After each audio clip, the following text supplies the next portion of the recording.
Salut, ici Étienne. Ça me fait plaisir d'être avec toi aujourd'hui pour finir de répondre en fait, à la question la plus populaire qui a été posée il y a déjà quelques semaines dans le forum. C'était si je veux m'entraîner le matin, devrais-je le faire à jeun ou après le déjeuner? Et j'ai répondu à ça il y a quelques temps déjà. Et aujourd'hui, je vais répondre à une deuxième partie de cette question-là qui était quoi manger avant et après l'entraînement, spécifiquement après l'entraînement. J'ai dit quoi manger avant la semaine passée dans une de mes vidéos. Aujourd'hui et dans mon prochain vidéo cette semaine, on va parler de quoi manger après l'entraînement. Donc, qu'est-ce qu'on mange après un entraînement de conditionnement physique ou même une activité sportive? Il y a un mythe assez populaire que je veux faire exploser tout de suite. C'est le fameux mythe du lait au chocolat. Puis là, il faut que je m'explique. Aujourd'hui, dans ma réponse pour l'alimentation après l'entraînement, je vais m'adresser à deux groupes de personnes différents. Le premier groupe, c'est ce que je vais appeler le profil perte de poids.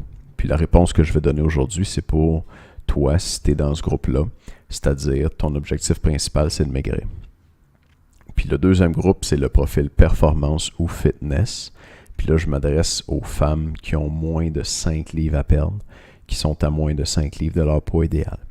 Et puis, généralement, ces femmes-là, ça va être soit des athlètes, donc des gens qui veulent performer, ou des gens qui font énormément de sport, ou des gens qui compétitionnent dans des sports de fitness qui sont très proches de leur poids déjà, qui ont déjà une bonne condition physique et qui veulent vraiment performer à un niveau supérieur. Donc, je ne pense pas que ce soit la majorité des gens qui soient dans ce groupe-là, mais il y en a. Et puis, les recommandations ne sont pas les mêmes pour les deux groupes. Donc, le mythe dont je voulais parler aujourd'hui, c'est le mythe du lait au chocolat pour les femmes qui sont dans un profil perte de poids. Si toi, ton objectif, c'est de perdre du poids, et puis qu'après tes entraînements, tu suis les recommandations d'un coach bien avisé, là, bien intentionné, qui t'a suggéré de boire un lait au chocolat après ton entraînement, je pense que tu es en train de te tirer dans le pied. Tu t'aides pas du tout en faisant ça. Pourquoi? Parce que toi, tu veux perdre du poids, tu es en train de restreindre tes calories, tu es en train de manger moins, ou bien tu as coupé beaucoup dans ton apport en glucides, tu as coupé dans le sucre.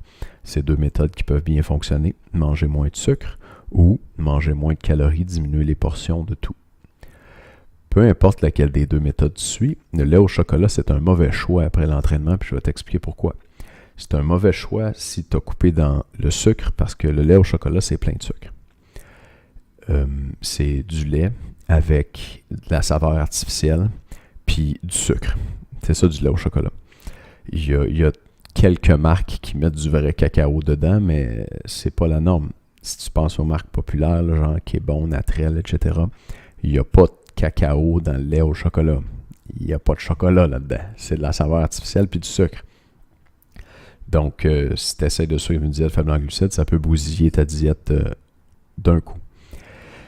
Et si tu essaies de manger moins, bien là, tu te retrouves à boire beaucoup de calories liquides. Et puis, ça, on va entendre ça souvent aussi, qu'il faut éviter les calories liquides, et c'est vrai, dans le cas de quelqu'un qui veut perdre du poids. Donc, toi, tu es en train de te priver pendant la journée, tu manges moins. Puis là, tu vas aller boire 200-300 calories de lait au chocolat plutôt que de te permettre un petit repas satisfaisant. Tu sais, un 250 ml de lait au chocolat, là, c'est peut-être l'équivalent de quelques cubes de fromage avec des raisins ou des bâtonnets de carottes, okay, ou des petites carottes. Fait qu'est-ce que tu as mieux mangé? Qu'est-ce qui va être plus bourrant? Qu'est-ce qui va être plus satisfaisant? Puis qu'est-ce qui va t'apporter plus de plaisir ou en tout cas de nutrition pour ton corps? Peut-être que le lait au chocolat va t'apporter plus de plaisir quand tu vas le caler, mais une demi-heure après, tu vas avoir encore faim. Fait que moi, si tu es dans cette situation-là et tu veux perdre du poids, je te recommande de ne pas boire de lait au chocolat après ton entraînement. Ce que je te recommande, c'est tout simplement de manger normalement le plus près possible de ton entraînement. Donc, quand je dis manger normalement, je veux dire prendre ton prochain repas. Donc, si tu t'entraînes le matin, mais tu vas déjeuner après. Si tu t'entraînes le midi, tu vas dîner après. Puis si tu t'entraînes le soir après le travail, mais tu vas souper après. Si tu t'entraînes à un autre moment puis que tu n'as vraiment pas de repas qui s'en vient, tu peux prendre une petite collation. Puis là, je te recommanderais vraiment de manger de vrais aliments, des aliments solides qui comblent plus l'appétit, qui sont plus nourrissants que du lait au chocolat. Donc le lait au chocolat, oublie ça vraiment. Si ton objectif c'est de perdre du poids, ça ne t'aidera pas. C'est vrai que ça peut t'aider à récupérer un peu plus vite de ton entraînement, mais tu t'entraînes peut-être 3 fois semaine, 4 fois semaine. Tu n'as pas besoin de récupérer si vite que ça. Puis, je ne veux pas être méchant, là, mais probablement qu'au niveau où tu es, dans la condition physique que tu as, ton corps, avec le temps que tu lui donnes entre tes entraînements, 2 jours à peu près, il y en a assez pour récupérer. Tu ne cours pas des marathons, là. Tu sais, c'est pas un entraînement de 3 heures où ton corps est complètement épuisé après tes entraînements. Peut-être des entraînements de 45 minutes, maximum 1 heure. Et puis 2 jours avec une alimentation normale, c'est en masse pour récupérer de ces entraînements-là. Donc, mets de côté le lait au chocolat. Si ton objectif principal, c'est de perdre du poids, fais juste manger normalement. Prends ton prochain repas, le plus près possible de ton entraînement. Par contre, si tu es dans un profil performance ou fitness, qui te reste moins de 5 livres à perdre, c'est un peu le contraire. Il y a des stratégies qui peuvent être intéressantes pour ça. Le lait au chocolat, c'est une bonne idée.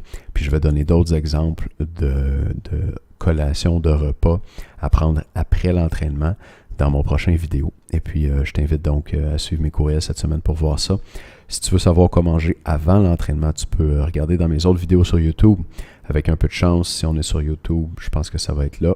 Tu vas avoir d'autres suggestions de vidéos. Et puis peut-être que YouTube là, les met sur le côté ici. Sinon, tu peux faire une petite recherche en haut, quoi manger avant l'entraînement. Étienne Junot, c'est mon nom. YouTube devrait te donner le vidéo où j'ai parlé de ça. Je termine en te disant un mot sur notre ensemble de DVD qui est en spécial cette semaine.